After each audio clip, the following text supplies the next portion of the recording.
Good morning everyone. Last lecture में हमने classification of matter देखा था। क्लासिफिकेशन ऑफ मैटर में सबसे पहले तो हमने फ़िज़िकल प्रॉपर्टीज़ के बेसिस पे पढ़ने की कोशिश करी थी, और वो हमें बहुत पहले से पता है कि फ़िज़िकल प्रॉपर्टी के बेसिस पे तीन तरीके से हम डिफ़ाइन कर सकते हैं: सॉलिड्स, लिक्विड्स एंड गैसेस। फिर उसके बाद chemical properties and chemical compositions के बेसिस पे हम इनको दो तरीके से हमने डिवाइड किया था। ठीक है, एक प्योर सब्सटेंसेस थे, फिर सेकंड वाज सम मिक्सचर्स। ठीक है, फिर उसका प्योर सब्सटेंसेस को फर्दर डिवाइड करने की कोशिश करी गई थी। तो ये सारा कुछ हमने पूरा अच्छे से ढंग से समझने की कोशिश करी थी, और मुझे लगता है आपने समझ भी लिया होगा। ठीक है, फिर उसके बाद मिक्सचर्स को भी फर्दर दो पार्ट में डिवाइड किया गया था, एक homogeneous mixtures and heterogeneous mixtures. Homogeneous mixture का फर्दर डिवाइड किया गया था, प्योर ट्रू सॉल्यूशन उसको बोला गया था। फिर उसके बाद हेट्रोजीनियस मिक्सचर को फर्दर दो पार्ट्स में डिवाइड किया गया था। वो थोड़ा सा बुक में नहीं है वो चीज़ मेरे ख्याल से, तो उसके बारे में आपको ज़्यादा वरी करने की ज़रूरत नहीं है। अगर आपको याद रहता है तो बहुत ही अच्छी बात है, लेकिन अगर याद नहीं रहता तो कोई बात नहीं।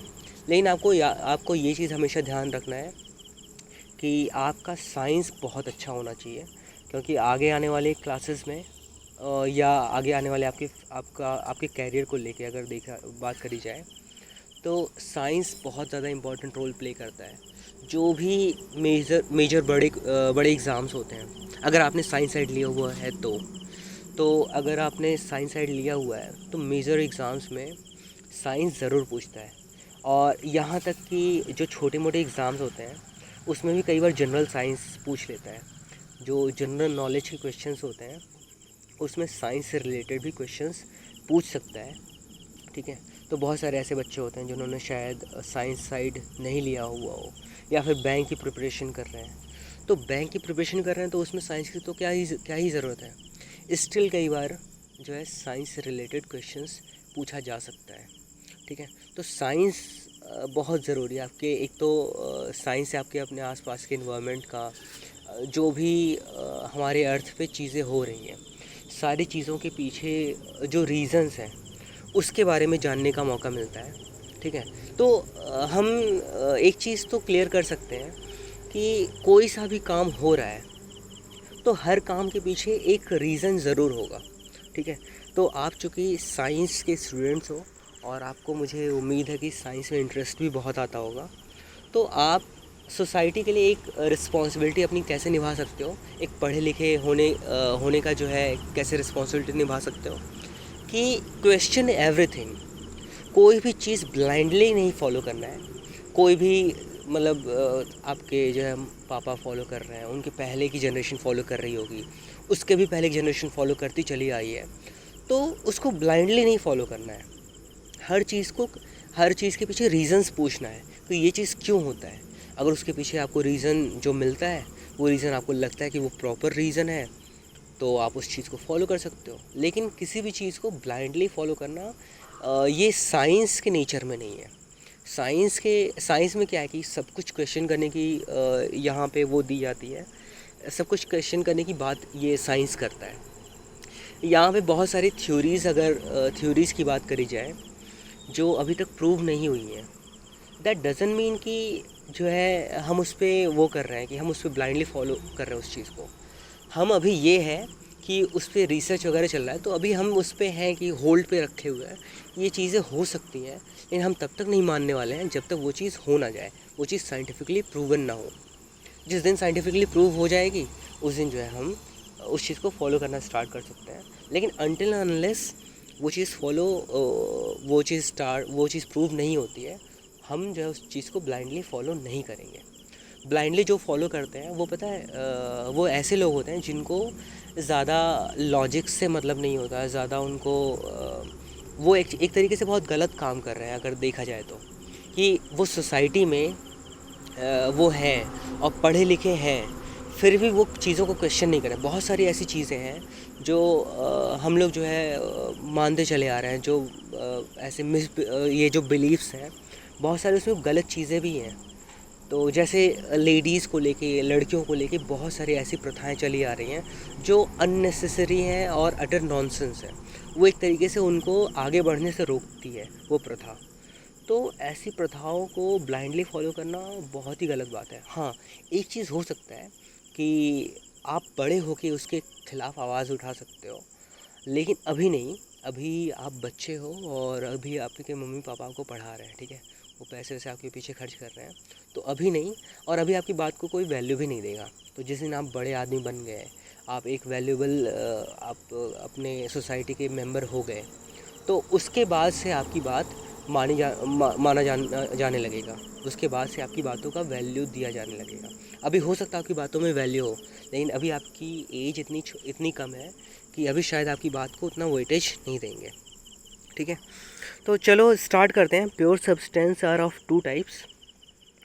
उसमें पहला एलिमेंट्स दिया हुआ है। एलिमेंट्स के बारे में कह रहा है, an element is a substance which can not be split up into two और more simpler substance. It is made up of only one kind of particles, example iron. इसके अलावा आप 5 और एलिमेंट्स के नाम लिख सकते हो यहाँ पे।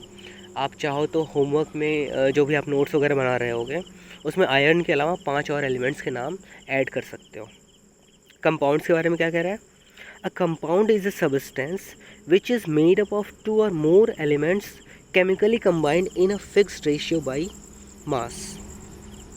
अब ये देखो, combined in a fixed ratio by mass का क्या मतलब हुआ? इसका मतलब ये हुआ, यही मैं बार बार एग्जांपल पहले भी ले रहा हूँ, कि जैसे इसमें हाइड्रोजन के दो एटम्स की बात करी गई है, कि हाइड्रोजन का 2 एटम लिया गया है या फिर 2 मॉलिक्यूल लिया गया है, और ऑक्सीजन का 1 एटम या फिर 1 मॉलिक्यूल लिया गया है। अब हमें पता है कि हाइड्रोजन का एटॉमिक मास कितना होता है, ऑलमोस्ट 1 यूनिट के आसपास होता है, ठीक है। तो 1 यूनिट के आसपास होता है, तो 2 हाइड्रोजन मॉलिक्यूल्स का वेटेज कितना होगा? 2 यूनिट्स के आसपास होगा। और वहीं ऑक्सीजन का कितना होता है? ऑलमोस्ट 16 यूनिट्स के आसपास होता है, ठीक है। तो 2:16 जो इनका मास है, इसका रेशियो ये है, ठीक है। इसका मतलब क्या हुआ? 1:8, ठीक है। तो इनका मास रेशियो जो है फिक्स्ड है, कि जब भी हाइड्रोजन का 1 मॉलिक्यूल लिया जाएगा, हाइड्रोजन का 1 ग्राम लिया जाएगा और ऑक्सीजन का 8 ग्राम लिया जाएगा, तो फिर वो पानी बना देगा, ठीक है। तो मुझे लगता है कि ये आपको क्लियर हो गया होगा। आगे कह रहा है, नोट में क्या कह रहा है कि a compound can be broken into 2 और more elements but not by physical process. ये मैंने पहले भी वैसे बात करी है कि जैसे ये कंपाउंड है हाइड्रोजन H2O को मैं अलग अलग तो कर सकता हूँ, हाइड्रोजन अलग कर सकता हूँ, ऑक्सीजन अलग कर सकता हूँ, लेकिन इसको मैं फिज़िकली तो नहीं अलग अलग कर सकता। इसके लिए मैं बहुत सारे स्पेशल मेथड्स होते हैं जो लैब में हम परफॉर्म करते हैं, तो उससे मैं हाइड्रोजन को और ऑक्सीजन को अलग कर सकता हूँ। और इसी प्रोसेस का यूज़ करके कई बार हम जो रॉकेट फ्यूल्स वगैरह होते हैं, वो इसी कुछ ऐसे स्पेशल प्रोसेसेस का यूज़ करके हम रॉकेट फ्यूल बनाते हैं। हाइड्रोजन का और ऑक्सीजन का जो है उसमें एक कंपोजिशन होता है पर्टिकुलर, उसके बारे में अभी हम बात नहीं करेंगे, वो हम आगे आने वाले हायर क्लासेस में बात करेंगे। वो एक्चुअली 12th तक भी शायद नहीं है, तो उस चीज़ के बारे में तो आपको वरी ही नहीं करना है। आगे बढ़ते हैं। Types of mixture. Types of mixtures में कह रहा है, mixtures are of 2 types, they are homogeneous mixture and heterogeneous mixture. Homogeneous mixture में क्या कह रहा है? It is a mixture which has a uniform composition. वही मैंने एग्जांपल लिया था शुगर का एंड वाटर का, या फिर सॉल्ट एंड वाटर का। The particles of a mixture are not visible by the naked eyes. हम नंगी आँखों से पार्टिकल्स मिक्सचर में नहीं देख सकते, मिक्सचर के पार्टिकल्स को नहीं देख सकते। वही सेम एग्जांपल परसिस्ट करता है, रिटेन करता है कि मैंने शुगर को अच्छे से अगर घोल लिया पानी में, तो शुगर के मुझे पार्टिकल्स तो नहीं दिखेंगे पानी में। तो इससे हम बोल सकते हैं कि नेकेड आई से हम उनको नहीं देख सकते। Second point is the particles can not be separated by filtration. Particles को फिल्ट्रेशन जो मेथड होता है, जो फ़िल्टर पेपर आता है, फ़िल्टर पेपर का यूज़ करके आप पार्टिकल्स को सेपरेट नहीं कर सकते। जैसे अगर आपने मान लो फ़िल्टर पेपर रख लिया, फ़िल्टर पेपर से छानने की कोशिश करी पानी, और पानी में जो शुगर मिला हुआ था उसको अलग करने की कोशिश करी, तो फ़िल्टर पेपर से पूरा का पूरा पानी ड्रेन आउट हो जाएगा, लेकिन आपके फ़िल्टर पेपर पे एक भी पार्टिकल शुगर का नहीं दिखेगा। तो ये चीज़ आपको क्लियर होती है इस पॉइंट से कि particles cannot be separated by filtration method. The mixture is stable, the particles do not settle down. ये स्टेबल है, जो ऐसा नहीं है कि कुछ देर के बाद इसके जो पार्टिकल्स हैं वो धीरे धीरे सेटल डाउन होने लगेंगे या पानी से अलग होने लगेंगे, जो उसमें मिक्स हुआ था वो थोड़े से अलग अलग बाहर निकलने लगे, ऐसा नहीं होता। होमोजेनियस मिक्सचर की यही खास बात होती है। वही सॉल्ट सॉल्यूशन में ले सकते हो आप, या शुगर सॉल्यूशन ले सकते हो।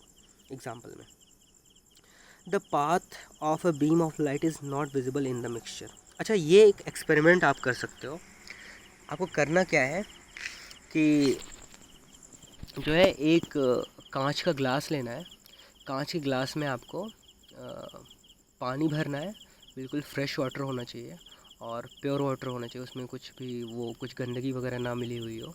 उसमें आपको चीनी घोलना है, उसके बाद टॉर्च जो है जलाना है, उसके आर पार जो है उसका लाइट जाना चाहिए। तो आप कुछ उसमें ऑब्जर्वेशन आपको देखना है। उसमें कह रहा है कि the path of a beam of light is not visible in the mixture.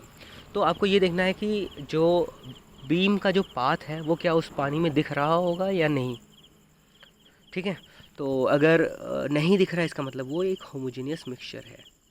इसका एग्जांपल क्या है? Mixture of sugar in water, mixture of salt in water and mixture of copper sulphate in water. इसके अलावा आपको और भी बहुत सारे एग्जांपल्स जो भी आपको लगते हैं कि होमोजेनियस मिक्सचर का एग्जांपल हो सकता है, वो आप यहाँ पे ऐड कर सकते हो अपने नोट्स में। अगला पॉइंट कह रहा है हेट्रोजेनियस मिक्सचर में, it is a mixture which has a non uniform composition. Non uniform composition का मतलब क्या हुआ कि throughout the whole solution और throughout the whole water, हर जगह पे उसका कंसंट्रेशन सेम नहीं होगा, कहीं पे ज़्यादा होगा, कहीं पे कम होगा, ठीक है। तो इसके बारे में कह रहा है the particles are visible by the naked eye. इसको आप नेकेड आई से देख सकते हो। वही same example salt and sand and water का। तो सैंड एंड वाटर का आप क्या बोल सकते हो? सैंड को आपने पानी में घोल दिया, कुछ देर बाद सैंड सेटल डाउन हो जाता है। तो सैंड का जो कंसंट्रेशन है पानी के नीचे वाले पार्ट में बहुत ज़्यादा है और पानी के सरफेस पे बिल्कुल भी नहीं है। तो ये एक तरीके से हेट्रोजेनियस मिक्सचर है, क्योंकि थ्रू आउट द सॉल्यूशन इसका कंपोजिशन नॉन यूनिफॉर्म है, ठीक है। अगला पॉइंट कह रहा है the particles can be separated by filtration. जो पार्टिकल्स हैं उनको फिल्ट्रेशन से इसमें सेपरेट किया जा सकता है। अगर आप फिल्टर पेपर लो तो सारा का सारा छान के अलग कर देगा सारे के सारे सैंड को। The mixture is unstable, the particles settle down. वही हमने ये भी डिस्कस कर लिया पहले। The path of a beam of light is visible in the mixture. इस तरह का जो हेट्रोजेनियस मिक्सचर होगा इसमें path of a beam of light ये विजिबल होगा। तो ये आप जो है उसमें आप ज़रूर, अगर आप इस समय वैसे भी घर पे बैठे हुए हो, आपके पास बहुत ज़्यादा खाली टाइम है, तो आप चाहो तो ये एक्सपेरिमेंट खुद से कर सकते हो। आपके घर में एक कांच का ग्लास होता ही होता है, तो कांच का ग्लास लो, एक ग्लास में जो है नमक घोल लो या फिर शुगर घोल लो और दूसरे ग्लास में जो है सैंड डाल दो। तो दोनों में से ही लाइट पास कराओगे और देखोगे कि क्या लाइट का जो पाथ है वो विजिबल है या नहीं उस सोल्यूशन के अंदर, वो ग्लास के अंदर, ठीक है। एग्जांपल है mixture of salt and sand, mixture of sulphur and iron filings, mixture of oil and water etcetera. आज यहीं रहने देते हैं, बाकी हम नेक्स्ट लेक्चर में कंटिन्यू करेंगे। Thank you.